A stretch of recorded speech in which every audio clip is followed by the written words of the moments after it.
STT face à elle, Avelina Dirmont-Nunes de Strasbourg RC. Ouais, deux filles qui se connaissent très bien, hein, avec Alicia Bataille qui est très jeune dans la catégorie, hein, qui est Benjamin 1, donc qui est en avance un peu sur les temps de passage, je dirais, et qui progresse, hein, bien encadré par Nicolas Baudou au club de l'ERS, et également par la région des Hauts-de-France qui est un très bon groupe de détection. Et donc tout ça fait que Alicia, avec son entraînement au quotidien qui est important, comme elle est douée, ben voilà, elle progresse, elle avance et elle se retrouve en demi-finale face à Avelina que l'on connaît très bien, hein, qui mène bien sa barque là avec son papa au coaching et pareil que je trouve qui est en progrès là actuellement. Donc, je pense qu'on va avoir un beau match. Avelina, c'est une fille qui joue très très bien contre l'initiative, avec des poussettes agressives, des bons blocs, on vient de le voir avec son revers là. Et Alicia a des bonnes qualités de première balle avec beaucoup de rotation des deux côtés. Voilà. Donc ça va être intéressant. Ouais, bravo, super.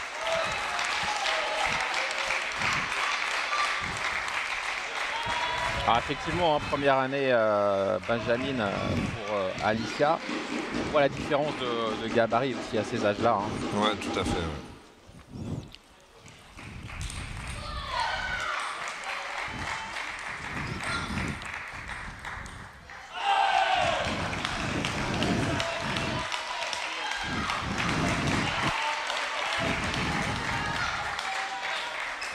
Alicia qui a déjà 2 points d'avance et qui a 2 services à suivre. Ce qui est intéressant, c'est qu'Alicia, même si elle est encore petite, elle produit du jeu. Ça, c'est important. C'est important pour sa progression, c'est important dans la manière dont elle aborde ses matchs. Elle est toujours en train d'essayer de produire du jeu et ça, c'est vraiment intéressant. Voilà, Avelina qui avait fait un très bon début de match et puis là, mauvaise série et c'est 7-3 pour Alicia.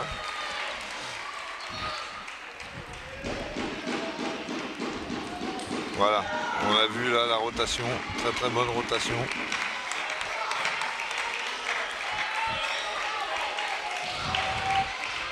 Allez, Avelina qui a un petit peu de mal à se mettre dans le match.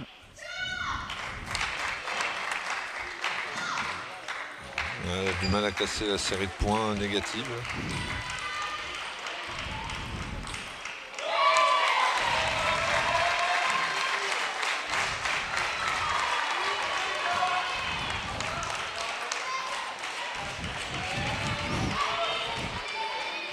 Oui, elle va faire des fautes, hein, forcément, mais il faut qu'elle continue à entreprendre.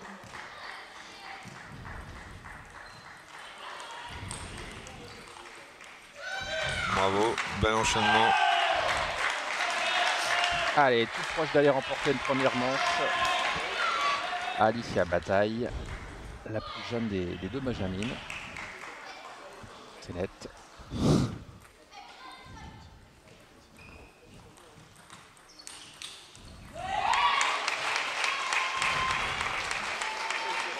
Nicolas qui lui dit c'est pas grave.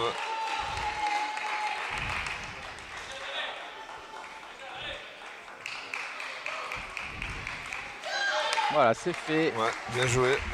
Alicia Bataille qui mène une manche à rien. Alors le coaching va être intéressant aussi de l'autre côté, hein, sur Avelina. Parce que pour le moment, du côté d'Alicia, on est parfaitement réglé. Ouais, bah disons que dans le jeu de poussette, elle est là, Alicia, et dès qu'elle en a une bonne, elle met beaucoup de rotation, elle arrive à bien enchaîner. Et Avelina fait beaucoup de fautes là dans le jeu, alors que c'est sa force, hein, le jeu de contre-initiative. Elle a peut-être voulu un peu trop forcer et vouloir jouer la deuxième balle très forte pour empêcher Alicia d'enchaîner. Donc voilà, c'est un bon set de la part d'Alicia.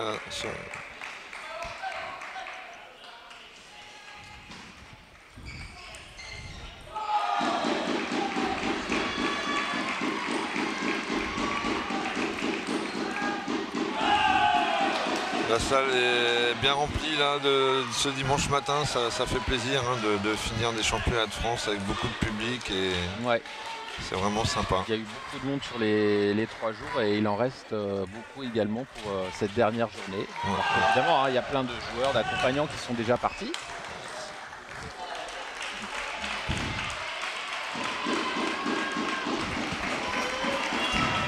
Une bonne variation là, avec un top-spin rotation et une balle un peu pas trop appuyée où il n'y avait pas beaucoup de quantité d'effet. Voilà, c'est bien joué ça.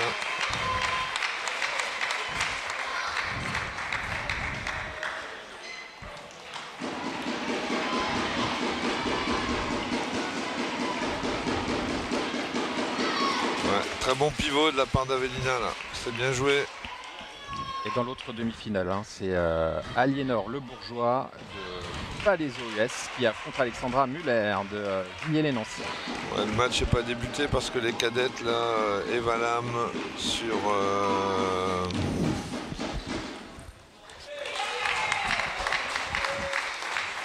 joue une des sœurs là. Maurice, voilà. Ils sont à 3-3. Ouais, match qui dure. Il y a eu 3-2 et là il vient d'avoir 12-10 pour Jade Maurice. Et donc c'est parti pour la belle. Donc les Benjamins ne sont pas encore lancés. Là.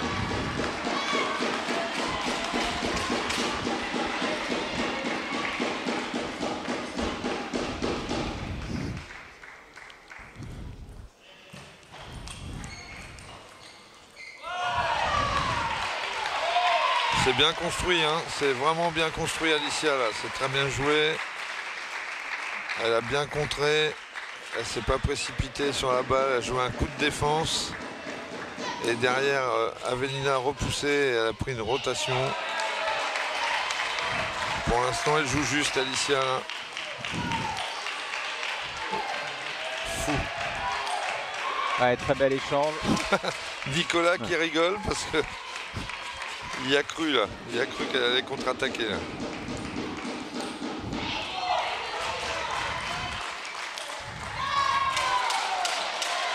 Ouais, là, Alicia qui a hésité à démarrer avec son revers, elle a repoussé la balle et donc forcément Avelina a pris l'initiative.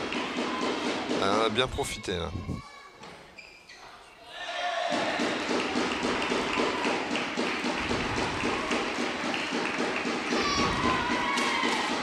Ah, c'est beaucoup mieux pour Avelina.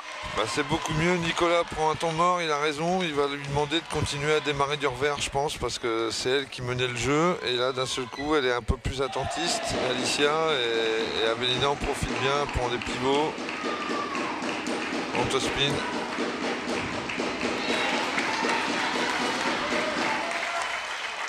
Alors je rappelle, hein, dans ces catégories Benjamin-Benjamin, on va en 3-7 gagnants. Donc ça peut aller relativement vite. D'où l'importance de prendre aussi un temps mort dès que c'est nécessaire. Hein, tout à fait. Ouais.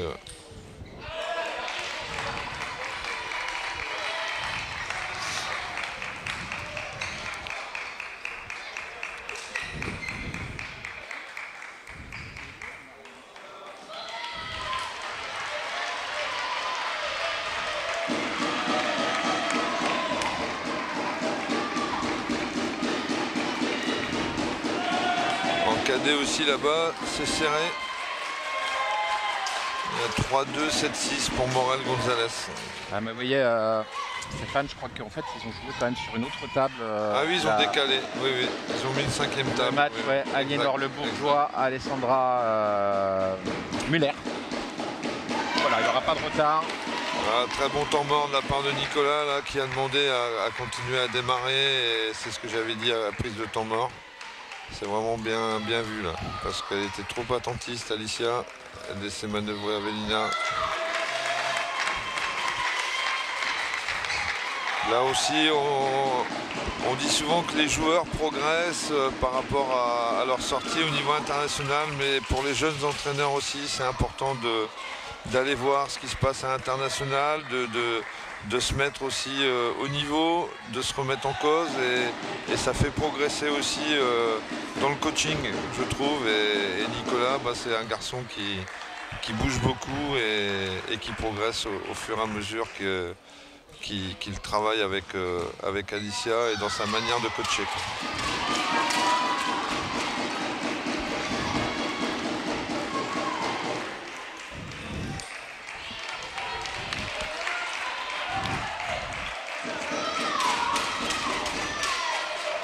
Ah, deux petites fautes là, mais bon. Elle est jeune encore, elle a le droit d'avoir de temps en temps des petits moments de faiblesse.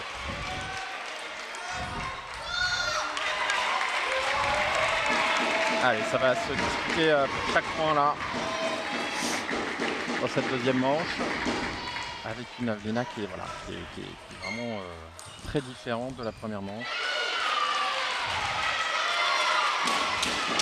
Ouais, je pense aussi que pendant le temps mort, le papa d'Avellina lui a demandé de contrôler la balle sur la balle de rotation, et là on voit qu'elle fait de moins en moins de fautes sur le rythme du bloc. Voilà. Bon enchaînement là, coup droit revers au milieu. 9-8.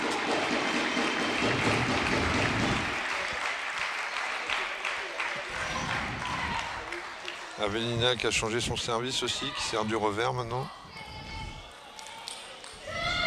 Ouais, très bien fait. Ouais.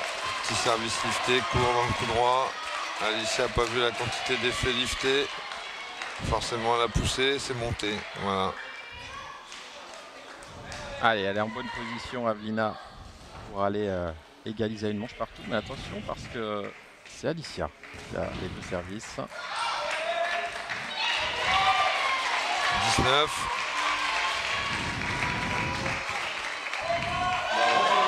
Incroyable. Deux services pioche au milieu. Gagnant pour Alicia Bataille qui réégalise à 10 partout.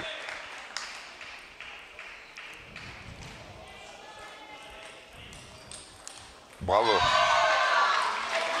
Ah, si elle parvient à remporter cette manche, Alicia, elle sera allée vraiment chercher loin. Elle va reprendre le service pioche.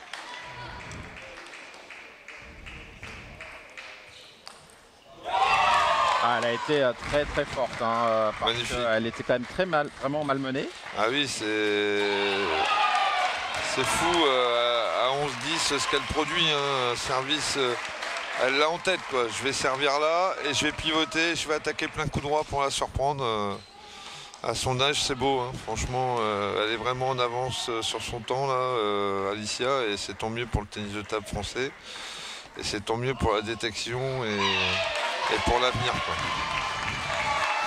Il faut absolument qu'on arrive chez les filles comme chez les garçons à avoir des jeunes talents comme ça qui sont en avance sur leur temps pour bien les peaufiner, bien les travailler. Parce qu'il ne faut pas oublier que le but c'est l'international, hein, c'est le haut niveau international, et que nos concurrents travaillent aussi, progressent. Et donc il faut être au niveau pour aller se confronter aux meilleurs européens dans un premier temps, et aussi sur les WTT avec de temps en temps les Asiatiques qui viennent se confronter à nous, et Dieu sait s'ils sont forts, s'ils sont bons. Et elle s'encourage, Alicia Bataille. Ouais, et Valam qui vient de se qualifier pour la finale.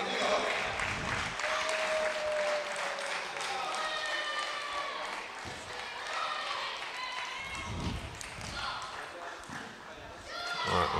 Bien joué de la part d'Avellina là.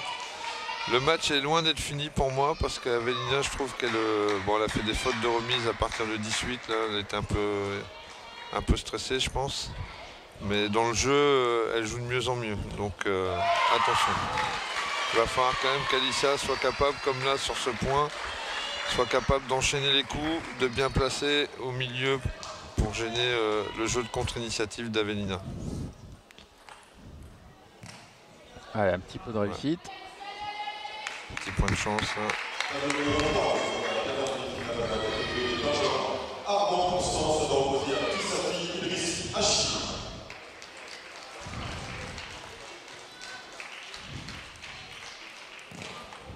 Nous aurons un arbitrage entre Philippe et Étienne. Ouais, bien joué. On avait un bel échange là. Les deux côtés, ça joue là. Le match est monté en niveau là. Il y a beaucoup moins de fautes directes. Ouais, point de chance pour Alicia. Un partout.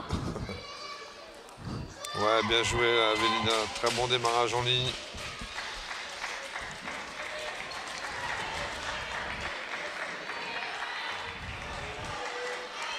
Alors ce qui est drôle, c'est que hier j'observais à côté de cette salle, il y a une cour d'école hein, avec une table de ping aussi à l'extérieur. Et après leur match, les plus jeunes allaient s'amuser sur la table de ping à l'extérieur. Mais, mais ils s'arrêtent jamais. Hein. Voilà, ça reste des enfants et jouer voilà, comme des enfants, c'est normal, mais c'est voilà, fou. On passe de la compète à l'amusement juste derrière. C'est important pour notre fédération là, au niveau du développement. Et une table, une école, c'est vraiment un projet super intéressant. Et il y a beaucoup maintenant de tables dans les écoles et forcément ça fera développer notre discipline dans les clubs ensuite. Et puis forcément l'effet Lebrun, hein, on en parle toujours, mais ça continue encore et encore. Et les 2 médailles qu'on vient de prendre, certes en double, mais faire 2 médailles au championnat du monde, c'est super beau. Dieu sait si les championnats du monde c'est une compétition à part et très difficile pour aller chercher des médailles et pour notre pays remporter 2 médailles encore là au championnat du monde individuel, c'est super pour notre fédé là, qui est avec les résultats de l'an dernier sur une évolution de résultats très importante et forcément médiatiquement on parle de nous et on a de plus en plus de gens qui veulent pratiquer notre discipline, donc c'est superbe. Bel événement à suivre aussi, hein, ce sera le 29 juin à la Kinder Arena à Rouen, la finale de la proie. Le club de Rouen qui s'est mis en cadre pour organiser cette grande finale. Voilà, pour l'instant on va attendre le résultat des demi-finales. Ouais. Ça va être cette semaine. Mais je sais que la réservation des places a été lancée il y a quelques temps et il y a déjà plus de 1200 réservations. Je pense aussi que les gens peut-être attendent que Montpellier soit qualifié en finale pour se lancer et voir les Lebrun à Rouen. Mais bon, ils vont avoir fort à faire face à Pontoise hein, sur un match aller-retour Montpellier et dans l'autre demi-finale ce sera une bonne contre Angers. Donc voilà. En tous les cas, il y aura du haut niveau à Rouen le 29 juin avec de grands joueurs dans les 4 clubs qu'on vient de citer et ce sera superbe et ce sera superbement bien organisé à la Kinder Arena dans la très grande salle. Ouais, très belle salle. Allez, c'est reparti. 6-5 en faveur de Mademoiselle Bataille. Et vous avez vu, il y a eu un temps mort. Ouais, bon temps mort, hein. Bon temps mort du côté d'Avellina. Hein. Il fallait couper le jeu. 2-0, 6-5, c'était le bon moment. Voilà, là, elle a gagné le point derrière, donc ça relance la manche là.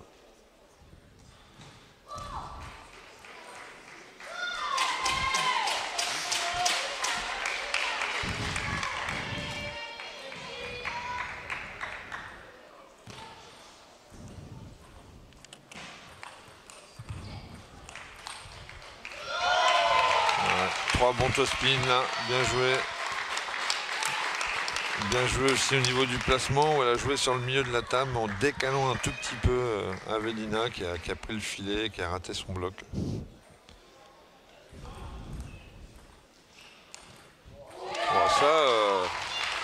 ça c'est pas mal depuis le début du match. Là. À chaque fois qu'elle le tente, elle le réussit et ça surprend à chaque fois et ça prend de vitesse Avellina là, à chaque fois qu'elle joue en ligne à partir du pivot. Ouais, bien joué. Bien joué parce que le top-spin, il n'y avait pas assez de consistance, pas assez de rotation et en plus il était trop court son démarrage, donc elle s'est bien appuyée sur la balle Avellina pour bien bloquer en ligne. Ouais. Là on l'a vu, la balle est plus longue, elle tourne plus et forcément ça met en danger le bloqueur. 9-8, ça se précise pour Alicia. Il y a une manche partout hein, dans l'autre demi-finale entre Aliénor Le Bourgeois et Alessandra Muller. Oh là là là là. Oh là là, ce point. Quel enchaînement. Oh là là, Alicia qui se met dans de bonnes dispositions hein, pour peut-être aller remporter ce match et se qualifier pour la finale des championnats de France. Super enchaînement là. Sur la frappe d'Avellina, là, elle a répondu avec son coup droit. 2 balles de match. Ouais, c'est fait. C'est la plus jeune des deux Benjamines que l'on retrouvera en finale. 3-0, c'est surprenant hein, parce qu'Avellina elle partait quand même favorite sur ce match. Et Alicia a fait vraiment un grand match, vraiment. Ouais, on retrouvera donc Alicia aux alentours de 13h30 pour la finale Benjamin. Ouais, Nicolas qui lui dit c'est bien ma grande.